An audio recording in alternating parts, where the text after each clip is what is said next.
Fala pessoal, tudo bem? Vem com a gente para mais uma edição do Tom Maior que já começou aqui na telinha da Sagres TV. E hoje vamos falar sobre picos de estresse, assunto importante e você deve tomar cuidado. E Fumaça, conversas que não sabem acontecer ali por meio de um bom diálogo, geralmente geram muito estresse, né? E essa é justamente o tema, a temática principal de um livro chamado Vamos Conversar, escrito por uma mediadora de conflitos profissional. E ela decidiu trazer isso para a ficção, apresentando personagens que apresentam dificuldades na hora de se relacionar. E esse é o segundo tema do Tom Maior, mas que tem muita coisa boa, então vem com a gente, porque o Tom Maior já está no ar.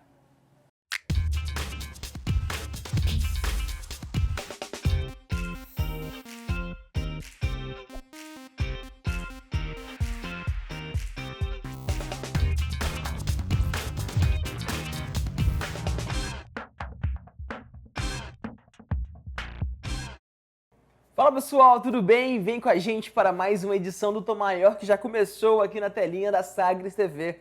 E eu começo o programa de hoje fazendo a minha autodescrição. Eu sou Rodrigo Fumaça, sou um homem preto, eu tenho cabelo black, raspado aos lados, encaracolado na parte de cima, utilizo óculos, uma barba cerrada. Hoje estou com uma camisa preta e uma logo em homenagem ao Prince of Bel-Air, o maluco no pedaço aí, uma calça jeans azul padrão e também um tênis branco. E ao meu lado, sempre ela, Jéssica Lima. Isso aí, Fumaça, começando mais uma edição do Tom Maior aqui na Sagres TV. E eu também faço a minha autodescrição. Eu sou Jéssica Lima, tenho a pele clara, os cabelos longos e cacheados que hoje estão soltos. Estou usando uma camisa de mangas longas na cor preta e também uma calça na cor azul.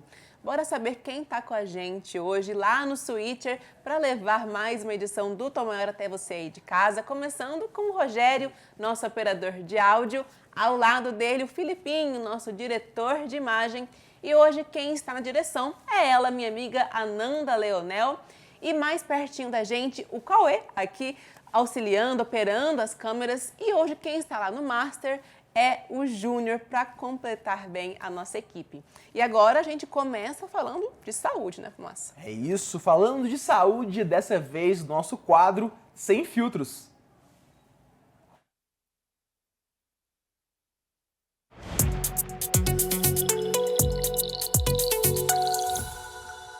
E no Sem Filtros de hoje vamos falar sobre picos de estresse.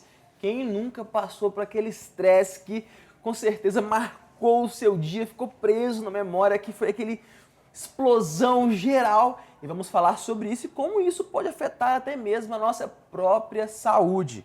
Para falar sobre essa temática, eu convido para cá a doutora Ana Paula. Ana Paula, seja muito bem-vinda ao Tom Maior, tudo bem? Prazer é o meu, um prazer estar aqui com vocês.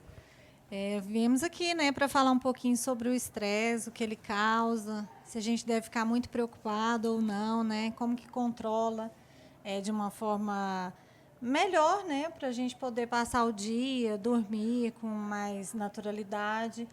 Mas vamos lá, vamos falar sobre os picos de estresse. E primeiramente, o que são esses picos de estresse, como que funcionam? Conta pra gente.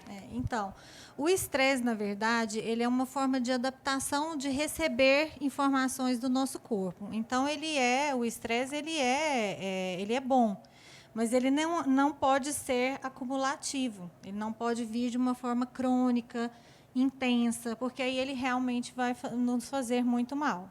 E como que é essa diferença? Como que a gente pode saber se esse estresse está em um nível normal, um nível esperado, ou se já está virando um problema quase que crônico, né? Assim, algo que realmente fica ali de forma insistente e, claro, trazendo prejuízos. Isso. Então, como eu disse, o estresse ele é uma forma do nosso corpo adaptar as informações que estão vindo dos fatores ambientais.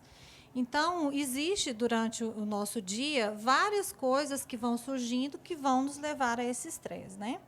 E ele começa ativando o nosso sistema neurológico através de um eixo que a gente chama de hipotálamo, hipófise e adrenal.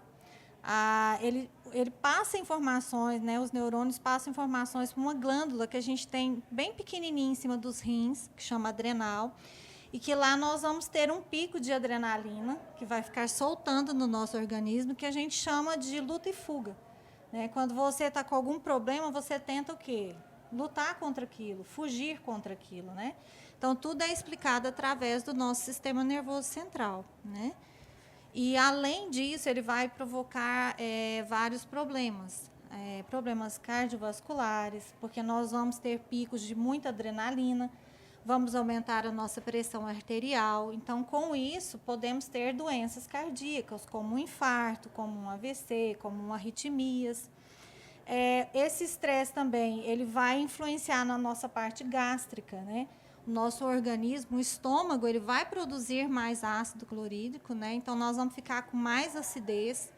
Pode vir o refluxo, que eu acho que todo mundo já deve ter tido, né? E vários outros sistemas, né, do nosso corpo vão ser afetados. Nós vamos ter a parte músculo-esquelética, que vamos dar tensões musculares, né, principalmente pescoço, cervical, né? Então, assim, gente, o estresse nós temos que ter, né, mais controlado, tá? Com o estresse também vem a questão das doenças mentais, né? Porque nós vamos poder ter transtorno de ansiedade, né, generalizada. Isso também não é bom, né? Ou seja, são efeitos que um efeito afetam cascata. Sistemas diferentes no nosso organismo. Sistemas completamente diferentes que compõem todo o nosso organismo, mas que vai ter ali a função do estresse, ele vai atuar no corpo inteiro. Inclusive, nós temos uma arte que traz mais algumas informações. Filipinho, pode colocar na tela, por gentileza. A arte que traz mais, que traz alguns detalhes sobre a questão do estresse. Pode colocar aí na tela para a gente acompanhar. Pode colocar aí na tela. Isso, sintomas. Isso. Sintomas físicos comuns aqui em condições de estresse. Alguns sintomas bem comuns são as mãos e os pés frios, a boca seca, dor no estômago ou enjoo, sudorese excessiva, a famosa tensão muscular, mas que também pode aparecer como dor nas costas, o aperto na mandíbula, algo muito comum. Já temos uma conversa aqui sobre bruxismo, que está super ligada também ao estresse, doutora. Totalmente ligado. Roer unhas, quem nunca, né? Roeu unhas de tanto estar se sentindo estressado. Sim. A diarreia, urticária, dermatite. Perda de peso. Insônia, queda de cabelo, como a senhora disse, batimentos cardíacos acelerados, respiração ofegante, aumento súbito da pressão arterial e tontura. Daqui a pouquinho a gente conversa um pouquinho mais sobre os sintomas psicológicos, mas primeiro vamos conversar aqui sobre os sintomas físicos. Esses sintomas, doutora, realmente, por exemplo, às vezes vai manifestar de uma forma que as pessoas nem esperam, né? Alguns é mais comum. Por exemplo, as pessoas já associam o estresse ao coração acelerado, por exemplo. Sim. Agora, dermatite, por exemplo, surgirem feridas na pele. Sim. Isso é comum e ainda surpreende as pessoas? Como que é essa relação? Muito comum. Chega muito paciente no consultório, né? Com muitas lesões de pele, e quando a gente vai conversando, né, na história, na anamnese que a gente chama, que é uma conversa que a gente tem com o paciente, porque o paciente ele já nos conta o que ele tem, essa é a verdade. Às vezes a gente não precisa tanto de exames, né, porque ele já nos conta. Então, geralmente chega o paciente contando, né, falando que está passando por uma fase difícil, ou, por exemplo, uma fase financeira, ou que perdeu algum ente querido, ou que perdeu um emprego, né? E aí chega com as mãos, os pés, né? Todos descamando, com lesões mesmo, que a gente chama de psoríase, né? É muito comum em pessoas que têm estresse em nível muito alto, né? Perda de cabelo, né? Começa a aparecer a alopécia. E assim, são vários tudo que traz o estresse, ele vai acometendo o corpo de uma forma em cascata, que é igual eu falei para vocês, né? Ele não vai só em um sistema do organismo, a gente reage a todos, né? Então, assim, nós temos que ter muito cuidado, né? Cuidar da gente, principalmente da nossa saúde mental, porque o estresse, ele vai, tudo que começa lá no cérebro, né, com as informações que o estresse ele manda para o cérebro, e o cérebro que coordena o resto do corpo. Por falar em cérebro, né, Fumaça? Ali ao lado, exatamente, na arte, novamente. Psicológicos ali, né? Vamos acompanhar agora os temas psicológicos, lapsos de memória, alteração do apetite, comer demais ou de menos, sensibilidade emocional excessiva, chorar com facilidade, né? A gente sabe, né, quando a gente está estressado, cai as lágrimas ali mesmo. Obsessão com o problema causador do estresse e também irritabilidade e mau humor. Essa obsessão com o problema, eu acho que vem também nessa questão, igual você falou também, da ansiedade, né? Sim. Porque vem o estresse, vem a ansiedade e muitas vezes você se vê perdido mesmo, né? E Sim. acaba que causa muito estresse estar perdido, não é mesmo? Sim, com certeza. E eu digo muito assim, que o estresse, ele leva a uma mudança de comportamento, né? Então, a gente, além de ter todos os fatores fisiológicos, né, que eles vão mudar mesmo a parte fisiológica do nosso corpo, a parte psicológica também, né, e tem a de comportamento, né? Conforme nós nos comportamos, a gente acelera esse estresse ou não, né? Então, tanto é que no tratamento para o combate do estresse, nós temos várias terapias, né, não farmacológicas, né? Não precisamos usar medicamentos, né? Existem várias formas do médico atuar junto ao paciente para ajudá-lo a sair desse estresse crônico, né? Dessa intensidade desse estresse. Então, assim, a gente tem exercícios de respiração, né? A própria terapia cognitivo-comportamental, porque o estresse também, talvez ele venha por alguma coisa, algum incômodo que vem lá da infância, né? Então, a gente tem que prestar muita atenção nessa questão da terapia, levar para o psicólogo, né, esse paciente, para a gente ver qual que é a causa do estresse também. Porque, às vezes, a pessoa ela tem o estresse e vai desenvolver outras doenças, como, por exemplo, um transtorno de ansiedade generalizada. A pessoa chega no consultório, mas por que eu estou assim? Por que eu estou sentindo isso? Né? Então, assim, nós temos que levar essa pessoa a descobrir o que está causando esse estresse inconveniente na vida dela, né? Então, assim, nós temos várias terapias, né? Tem atividade física, que é extremamente importante, porque com a atividade física nós vamos produzir substâncias no nosso cérebro, principalmente dopamina e serotonina, que vão nos dar a recompensa, né? Então, quando a gente faz coisas boas, o nosso corpo ele tem uma recompensa como uma coisa boa.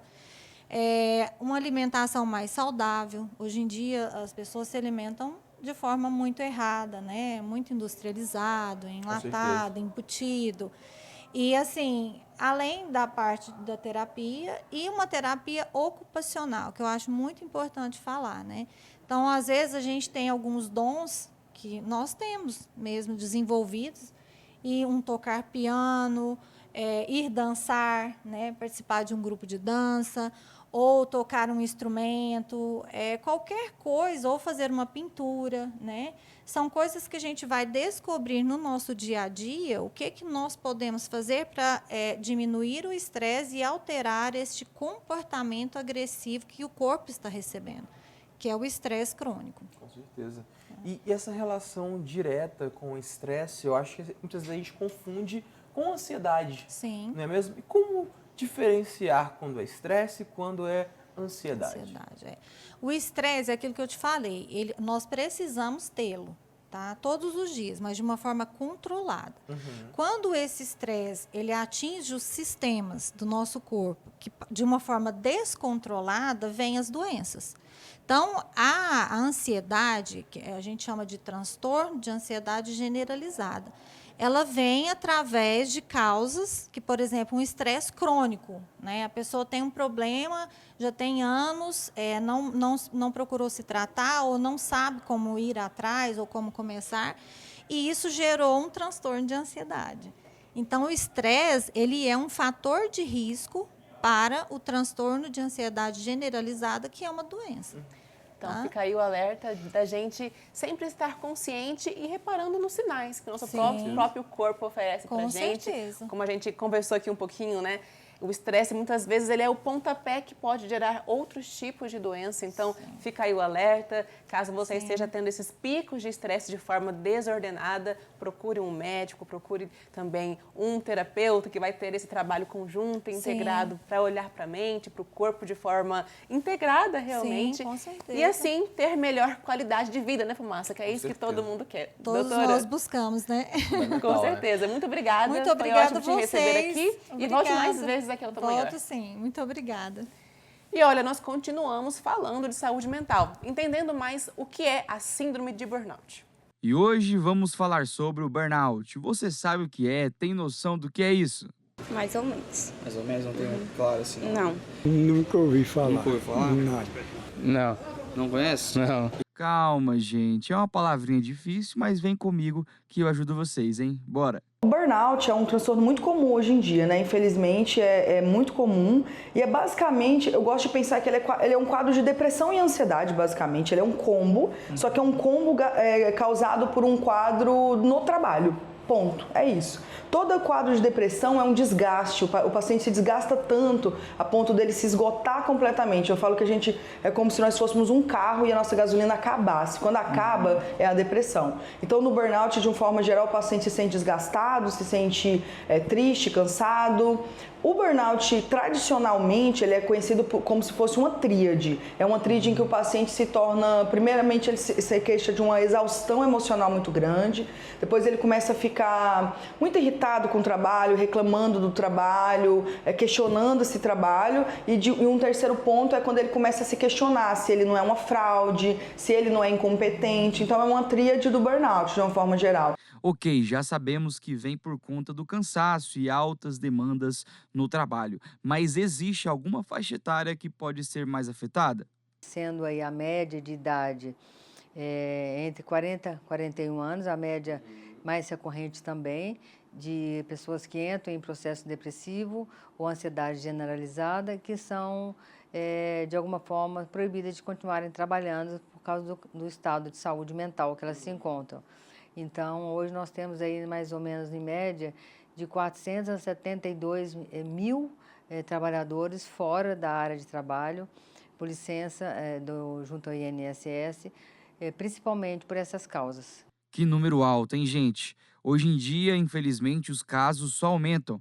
A psicóloga Aline Moura destaca que um dos motivos para o aumento desse número alarmante de pessoas afastadas do trabalho por questões psicológicas vem do pós-pandemia. E ela explica um pouquinho aí dessa relação. O que tem aumentado realmente o número desses casos é exatamente a pressão das empresas, a expectativa, né? Eu acho que o mundo, essa mudança também pós-pandemia, essa mudança da rotina, assim, de uma hora para outra as pessoas mudaram a rotina e o mercado ficou mais difícil, né? A gente vê aí agora também com essa inteligência artificial, as pessoas estão se sentindo mais cobradas, mais angustiadas. Então, assim, a angústia, a irritabilidade, a pressão, o ambiente super tóxico de trabalho. Em que sentido que o ambiente é tóxico? Porque tem muito assédio moral, né? Tem muita falta de respeito, tem falta de reconhecimento. Então, o que vai ocasionando essa porcentagem, em média, de 68% de pessoas que cresceu, né, de 2024 para 2025, de pessoas afastadas, devido aos ambientes tóxicos, à falta de cuidado das empresas junto aos funcionários, junto aos trabalhadores. E qual serão os sintomas para identificar e poder procurar ajuda médica? Eu acredito que no burnout ou em qualquer quadro, o momento de buscar ajuda médica é quando você sente que a vida não está legal, de forma muito prática. Então, assim, o paciente se sente cansado, tá tudo cansativo, tá tudo chato, tá tudo triste, nada tem graça. Você começa a sentir que o trabalho não faz mais sentido, que aquilo ali você sempre está sofrendo para ir para o trabalho. Então, o paciente relata muito aquela coisa da síndrome do domingo, né? Chega domingo, começa a ficar angustiado, com medo, aquela sensação de crise de ansiedade mesmo. E depois de discutir os conceitos técnicos e psicológicos sobre burnout, a gente veio até as ruas de Goiânia para saber se o povo está cuidando da cabeça na hora do trabalho, hein? Vem comigo. Então você sabe o que é a síndrome de burnout? Tem conhecimento? É excesso de trabalho? Pode ser também, isso aí. E você me fala, você já passou por algum desgaste emocional no trabalho, mental, levou coisa para casa, de atender cliente? Já, eu fui cabeleireira durante 20 anos e aí quando eu tive Covid, eu fiquei muito alérgica e eu parei de trabalhar durante 4 anos e fui morar na chácara. Agora no começo do ano que eu retornei para o comércio novo. Você sabe o que é o burnout? Já vi falar. Só por alto, assim. É, né? por alto. Aham. E você já passou algum desgaste no trabalho emocional, mental? Sim, lidar com pessoas, né, diretamente não está sendo muito fácil. Aí sente algum desgaste mental? Assim, Sim. passo muito nervoso, né? O senhor teve muita coisa na mente, já levou para casa por trabalhar demais? Eu faço de tudo para não levar, mas tem dia que a gente acaba levando. É? É, E é ruim essa sensação? é ruim, não é boa não. Bom, você pode ver que não é um problema tão incomum no meio da sociedade. Por isso a importância de procurar ajuda médica e ter um diagnóstico. Mas depois desse diagnóstico, como funciona o tratamento? O tratamento, como eu disse anteriormente, de achar que é um quadro de ansiedade e depressão, o tratamento é por aí também. Então, geralmente, o paciente chega no consultório do psiquiatra necessitando de um tratamento medicamentoso. Então, assim, não tenham medo de medicação, elas sempre vão te ajudar. O resto é uma falácia, é uma balela. Medicações psiquiátricas ajudam sim. Fazer terapia ajuda pra caramba, mas no caso do burnout especificamente, o afastamento quase sempre é necessário. Pode ser por um período curtinho, uns 15 dias. Lembrando que para quem é CLT, 15 dias de afastamento, o paciente nem vai cair no INSS, é só um afastamento simples, a empresa que paga. Acima de 15 dias, o paciente passa a ir para o INSS, que nós sabemos que é uma previdência complicada, mas que ela existe, é um direito do cidadão, né, do brasileiro, do CLT, que ele paga por isso, que ele merece ser ressarcido disso, ser afastado. Mas o afastamento faz parte. Uma coisa muito errada que as pessoas acreditam é que a maioria das pessoas querem atestado, e não é verdade. Grande parte das pessoas eu tenho que convencer elas a serem afastadas, porque elas realmente têm que reconhecer o adoecimento, reconhecer que elas precisam de ajuda, e eu acabo convencendo elas a serem afastadas para que elas entenderem que precisam de descanso. As pessoas que querem ser afastadas, geralmente, pelo menos no meu consultório, elas não estão chegando, não. E durante esse tratamento, existe alguma legislação aí que ampara o trabalhador que precisa se ausentar por um tempo do trabalho? Que a NR1 realmente garante que será obrigatório nas empresas, né? Realmente essa nova legislação que garante a saúde, o cuidado com a saúde mental desses funcionários. Em todas as empresas do Brasil terão que ter esses cuidados, espaços agradáveis, mais tempo de descanso, né? As pessoas realmente preocuparem com a qualidade de ambiente também. Nós percebemos em Goiás, e com esse excesso de calor que nós temos, a quantidade de pessoas que trabalham sem refrigeração, né, sem ar-condicionado.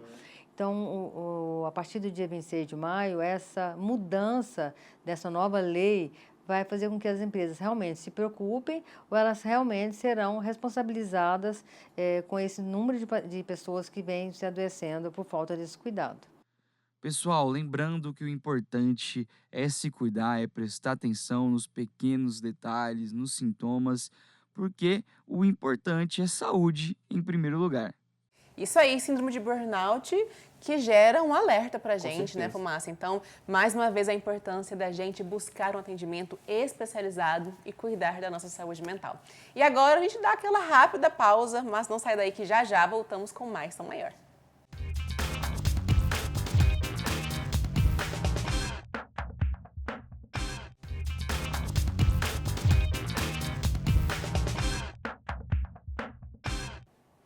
Estamos de volta com o Tom Maior, né, Fumaça? Exatamente, já estamos de volta com um Tom Maior. Lembrando vocês, olha, Jéssica, já tá até perto da nossa plaquinha do YouTube ali, porque o nosso canal do YouTube já está com mais de 100 mil inscritos.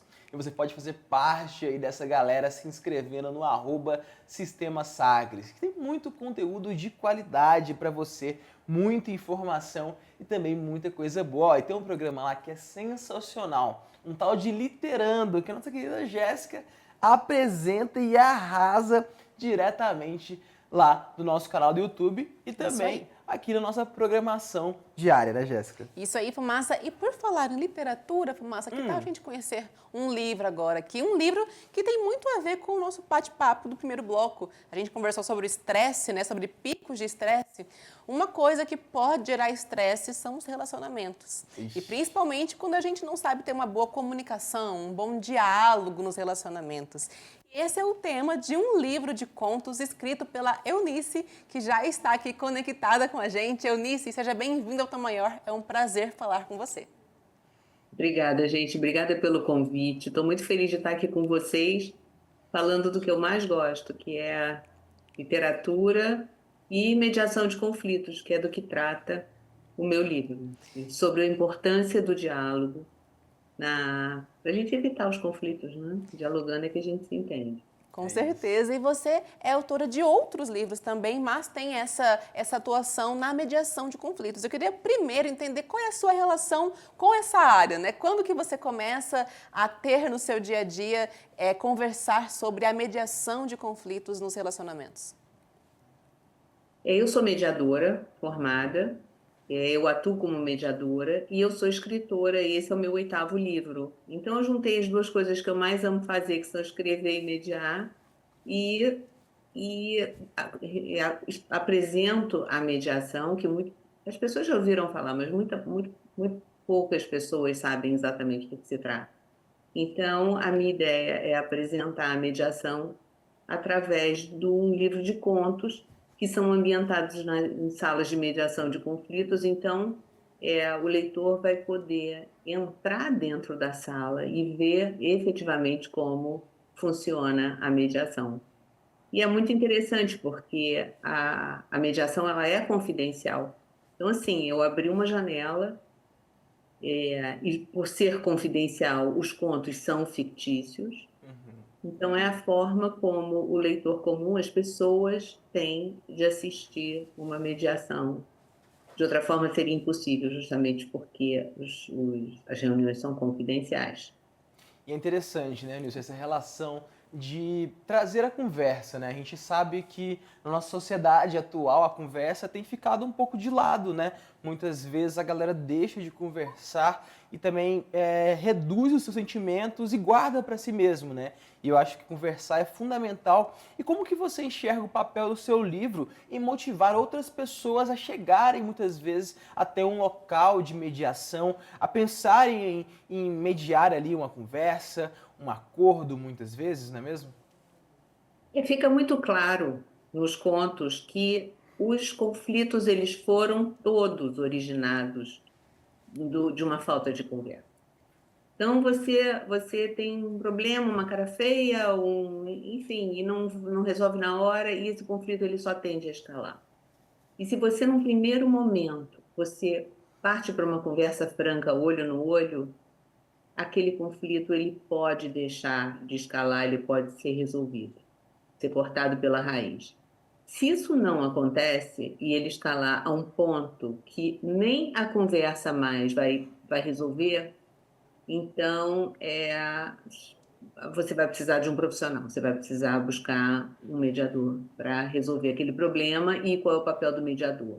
É fazer com que as pessoas se entendam, se conversem, observem o problema do mesmo ponto de vista, que às vezes uma parte vê o problema de um jeito, outra parte de outro jeito, completamente diferente, e você tem que fazer com que eles enxerguem o problema daquele mesmo ponto de vista, para aí sim o diálogo começa a fluir e a busca de um acordo que seja bom para ambas as partes. Tem que ser bom para ambas as partes, porque senão o acordo não é assinado.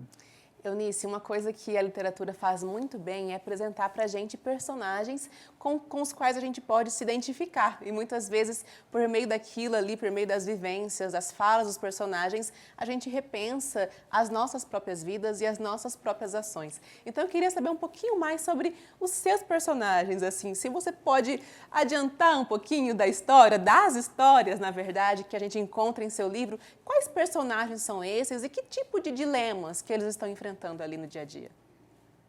Olha, eu aposto que o leitor vai se identificar com pelo menos um dos personagens. São pessoas que estão vivenciando divórcios, separações, guarda de filhos, são brigas entre vizinhos, tem um conto que é muito peculiar, que é um pai, a família de um senhor de 92 anos que não abre mão do seu direito de dirigir, e a família quer impedi-lo de dirigir. Tem uma guarda de cachorros, que é o problema do casal que está se separando. O casalzinho está se separando e não consegue chegar a uma solução para agora. Quem vai ficar com os cachorros? É o título do livro. Problemas na pandemia, de gente que se estressou e que veio a brigar, pessoas que não conseguiram honrar os contratos porque as condições mudaram, como aconteceu na pandemia. Tem até uma situação de duas mães de um único filho, elas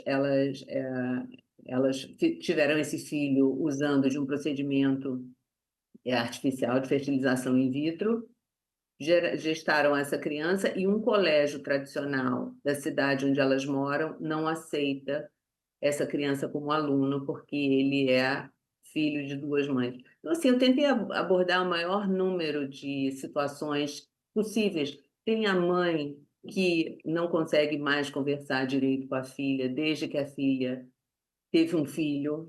Então, assim, o fato dessa mãe ter se tornado avó, o relacionamento dela com a filha complicou. Então, tem de tudo, gente. Eu tentei abranger o maior número de situações possível para que, de alguma forma, o leitor se encaixe em alguma delas. Exatamente aquele mesmo tipo de situação, sentimentos são muito semelhantes, né? E aí a pessoa pode se identificar com aquilo que o personagem está pensando, lutando, né? Refletindo mesmo sobre aquilo. E para a gente fechar o nosso bate-papo, eu queria que você trouxesse algumas recomendações para quem está acompanhando a gente de principais erros que as pessoas costumam cometer ao tentar se relacionar e ao tentar expressar, né, que eu não estou gostando de alguma coisa que o Fumaça fez e vice-versa. O que geralmente mais causa conflito e que, se a pessoa se atentar, podem ser erros que podem ser evitados? Em primeiro lugar, é achar que as coisas vão se resolver por si mesmas. Não é o que acontece. Deixar para depois a conversa. Achar que, no caso da nossa sociedade, que é muito belicosa, entra direto na justiça tradicional quando tem um problema. Ingressa com uma ação no judiciário e o juiz vai resolver. E, gente, se você puder evitar isso, se você puder resolver o problema com um mediador, uma mediadora, antes de chegar ao judiciário tradicional, muito provavelmente você não vai precisar dele, e você vai resolver construindo, ao invés de você ter uma sentença que vai beneficiar um lado e prejudicar o outro, ou às vezes a sentença não agrada a nenhum dos dois lados, procure um mediador, que ele vai ajudar a construir um acordo que funciona para todo mundo. Então, respondendo a sua pergunta, as respostas estão muito claras aqui no meu livro. Lendo, você vai entender como funciona a mediação e você vai entender a importância do diálogo, a importância de conversar, para não ter que chegar nem ao mediador. E se chegar ao mediador, se precisar brigar de fato, que seja chegar ao mediador e não à justiça tradicional, onde a gente sabe como as brigas começam, mas a gente não sabe nem quando, nem como, nem a que preço emocional ou financeiro elas terminam. É isso, a ideia é não deixar o conflito escalar. É isso, Eunice, escritora do Vamos Conversar. Eu queria muito agradecer e foi ótimo conversar com você. Muito obrigado e até a próxima. Obrigada a vocês, gente, pela oportunidade. Até a próxima. Tchau, tchau. É isso. E agora a gente continua o Tom Maior aqui para falar sobre cineclube, uma prática que é maravilhosa. E se você ainda não foi em nenhum cineclube, tá na hora de conhecer o primeiro. Vamos conferir a matéria? Olá, sou Ana Azevedo, coordenadora do Cineclube da Luluzinha. Estou muito animada, pois a nossa primeira sessão de 2025 já tem data. O envolvimento da Ana Cláudia com o cinema vem de longa data, mas foi recentemente que a sétima arte virou trabalho na vida dela. Eu trabalho com cinema já tem 2 anos, né? Esse ano eu estou como coordenadora geral da segunda edição do Cineclube da Luluzinha. E para nós é muito importante trabalhar com cinema para poder dar mais vozes a outros personagens, né? Mais visibilidade para mulheres, pessoas negras, LGBTQIAPN+, e pautas que não estão no circuito comercial, né, do cinema. Os encontros do Cineclube da Luluzinha acontecem na Vila Cultural Cora Coralina e tem como foco produções femininas do audiovisual. Todos os filmes que são exibidos no Cineclube, eles são produzidos, roteirizados ou dirigidos por mulheres. Para nós isso é muito importante porque no cenário atual, poucas mulheres estão nesses papéis de destaque, né? E aí nós colocamos esses filmes que talvez não estão também na rota comercial e nós colocamos eles para poderem ser exibidos no nosso Cineclube. Estudante de jornalismo, a Rayane leva o cineclubismo muito a sério. Tudo começou na infância. Quando eu visitava a locadora com meu pai, então eu sempre gostei muito de pegar vários filmes. Quase sempre eu repetia várias vezes os mesmos, então começou bem ali. As fitas VHS também que meu pai tinha, comecei a gostar bastante, mas ficou meio apagada essa paixão e voltou quando eu era realmente adolescente. Aí eu comecei a conhecer diretores novos, filmes novos, então foi bem legal ter toda essa experiência. Então acho que o amor ao cinema tá comigo desde que eu era bem criancinha. Hoje, ela integra o Cineclube Mãe Douro, que funciona na Faculdade de Informação e Comunicação da UFG. Você já parou pra pensar que talvez sua banda preferida nem seja real? Deixa eu te contar agora sobre 4 bandas que só existem no cinema e você precisa conhecer. Não tinha muita ideia do que era um cineclube até fazer uma disciplina aqui na UFG mesmo. Foi uma disciplina lá na FAV, que é a Faculdade de Artes Visuais, que era sobre, enfim, notas sobre o cinema. Então a gente se reunia, tinha um modelo um pouco cineclubista, assim, a gente assistia o filme, depois tinha discussão. E a gente relacionava os filmes que a gente via com arte em si, com outros filmes que a gente já viu. Então era uma experiência bem imersiva, assim. Mas, no geral, eu achei um bom filme. Eu não sei mais o que era que eles estavam tendo alucinações ou o que era real. Então, ficou misturado, né? Só em Goiás existem aproximadamente 40 cineclubes.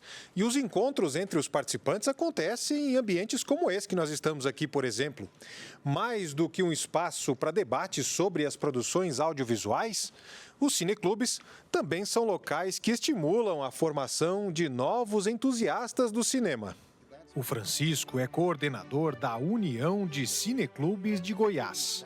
É um espaço de agregar pessoas. Nós temos diversos tipos de cineclubes, né? Então cada um tem sua característica, mas a Ancine, ela estabelece alguns princípios. É um espaço de formação de público, é um espaço onde se distribuem as produções, tanto brasileiras como internacionais, e principalmente não tem finalidade de lucro. O Cineclube é um espaço para formação de senso crítico, discussões sobre obras audiovisuais, debates sobre a cultura do cinema, exibição de filmes fora do circuito comercial e de defesa da diversidade. O primeiro Cineclube surge em 1920 em Paris, com Louis Deluc, o Cinema do Povo, criado por operários anarquistas comunistas na capital francesa. O cineclubismo no Brasil também remonta a essa época e ganharia ainda mais força nos anos 60 e 70, em plena ditadura militar, como locais de resistência. No Brasil, a organização dos cineclubes ele começa mais ou menos em 62, com as primeiras jornadas do que criou o Conselho Nacional de Cineclubes. O Conselho Nacional de Cineclubes foi criado em 62 e hoje estaria com 63 anos, mais ou menos. Eu fui vice-presidente até 2024 do Conselho Nacional de Cineclubes. Quase metade da população no Brasil vive em cidades onde não há sala de cinema. Em Goiás, parcerias dos cineclubes com exibição gratuita ajudam a levar o cinema até esses locais, preenchendo essa lacuna. Nós exibimos nesse projeto filmes de Portelândia, uma cidade de 5.000 habitantes. Levamos esse projeto para o Sesc Jataí, levamos esse projeto para o Sesc Goiânia. Estivemos também com os filmes de Santa Helena e Silvânia, na Sala Cibasoli, lá de Anápolis, então, na Sala Sesc de Caldas Novas. Então, a ideia é, através das parcerias, fazer a mostra do que é produzido. Esse espaço aqui, o Teatro Sesc, ele está dentro de uma unidade, que é a unidade Sesc Centro, e a unidade do Sesc Goiás vocacionada para a cultura. Então, a importância é a gente acessibilizar a cultura em todas as suas linguagens, uma delas o audiovisual. Então, realmente, esse espaço que ele tem várias configurações e uma delas é o cinema, então essa é a importância de acessibilizar a linguagem do audiovisual através da seção de espaço. Para quem mantém viva a cultura do cineclubismo, a recente vitória do Brasil no Oscar com Ainda Estou Aqui aumenta ainda mais a importância e a responsabilidade dos cineclubes. Thank you very much. Golden Globe, Michael Barker, Mara, so many people. Sempre bom rever esse discurso, né? E que legal, mais uma vez, valorizar iniciativas que promovem o cinema, o audiovisual aqui no estado e em todo o Brasil, que nós sempre trazemos boas iniciativas em cinema aqui para o Tom Maior. E é isso, né? E o cinema acho que deve ser extremamente valorizado, Jéssica. Eu acho que leis de incentivos que valorizam o cinema, valorizam o audiovisual nacional, eu acho que é fundamental. E cada ano que passa, a nossa qualidade aumenta. Então, eu acho que é isso, investir no cinema, investir em produção local e também em compartilhar essa produção com a sociedade. Com certeza, esse é o caminho, e o caminho que a gente vai trilhar agora é o intervalo. Rapidinho, mas né? É bem rapidinho, fica aí, Segura já voltamos com mais Tom Maior.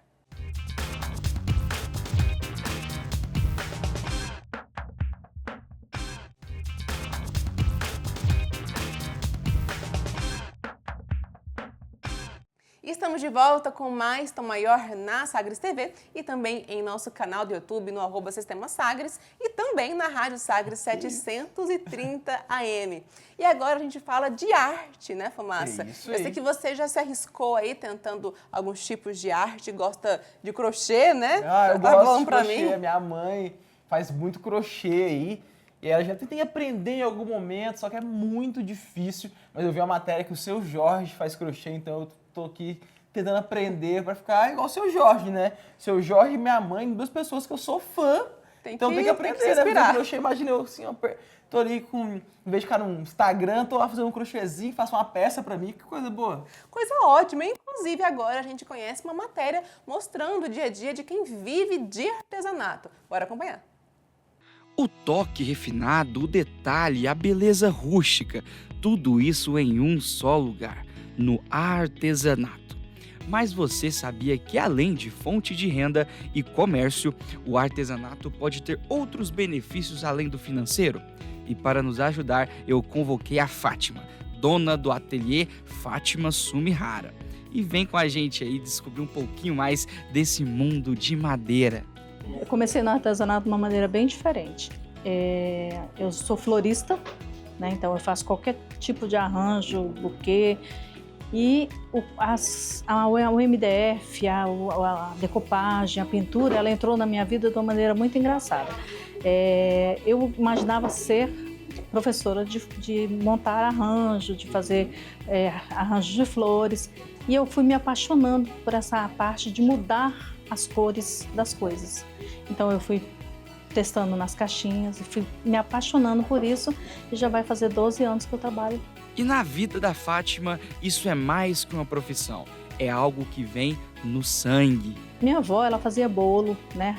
Esculpidos, salgados, passou para minha mãe e passou para as filhas, né? Nós somos 6 mulheres na família e cada uma faz um artesanato diferente. Umas fazem roupas de crochê, outras fazem tapete, pão de mel, outras pintam outras coisas e eu parti para essa área que é a arte decor, né? Que é o artesanato para decorar, pegar uma madeira crua e transformar ela. E ela gostou tanto que queria repassar para as outras pessoas esse sentimento. Por isso, começou a fazer oficinas, aulas, para quem quisesse aprender. Vai fazer uns 6 anos. A necessidade de muitas pessoas chegam até a mim com depressão, tristes, querendo uma segunda opção de renda, querendo sair desse marasmo de ficar só em frente a uma tela de computador, então a TV. E eu comecei a dar aula para pessoas improváveis. Eu tenho uma aluna de 83 anos, ela tem uma baixa visão, mas hoje ela faz caixinhas tão bonitas quanto. Mas quais seriam os outros benefícios além da renda extra na prática do artesanato? A pessoa chega aqui, ela não tem um rumo, mas ela está triste, ela quer desenvolver alguma coisa para tirar essa tristeza dela, e a melhor coisa é você pintar. Porque quando depois de pronto, você se sente assim, realizado. Por que é realizado? Porque você transformou algo bruto em algo que você fez, igual a minha aluna fez agora, a Josélia. Nós pegamos uma caixa sem pintar, transformamos ela, pregamos um papel, ela ficou outra, não é uma caixa comum. É uma caixa que foi feita pelas mãos dela. Não existe coisa melhor do que você falar, fui eu que fiz. Papel, pincel, tinta e aquele cheirinho de madeira e também um pouco de terapia. O artesanato é isso e muito mais. Também conhecemos a Josélia. Ela tem 67 anos e pratica o artesanato desde quando se entende por gente. Eu sempre trabalhei com vendas. Então, vendas é uma coisa assim bem, vamos dizer, estressante, né? Porque você sai para fazer um pedido numa empresa e você fica esperando aquele pedido sair. Então eu vi que aquilo era bem estressante.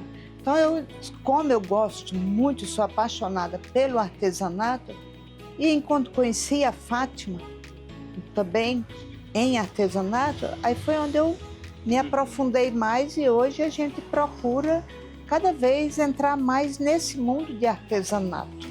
Ela também conta como ajudou na saúde mental, como isso foi proveitoso no seu psicológico. Foi uma grande terapia de, às vezes, até se eu me policiar, senão eu vou 1 hora, 2 horas da manhã, nem vejo o tempo passar, pela satisfação de fazer aquilo. Então, tudo que a gente faz que é prazeroso, faz muito bem pra gente. E é claro, ela indica para todos que buscam se desvencilhar do estresse do dia a dia. Eu acho que se eu pudesse, eu sairia com alto-falante falando na rua, porque o mal do momento é a ansiedade. E eu tô vendo o pessoal aí em médico, comprando remédio, tratando com um médico que não sei o quê, e estão deixando de vir fazer descobrir, pelo menos descobrir, gente, isso vai me fazer bem, até onde que isso vai me fazer bem, entendeu? Eu acho que a vontade era de abraçar todo mundo e trazer para esse mundo do artesanato.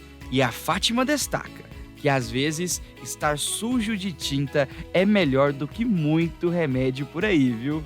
Artesanato, primeiro, é vida, e segundo, ele é melhor do que qualquer Rivotril.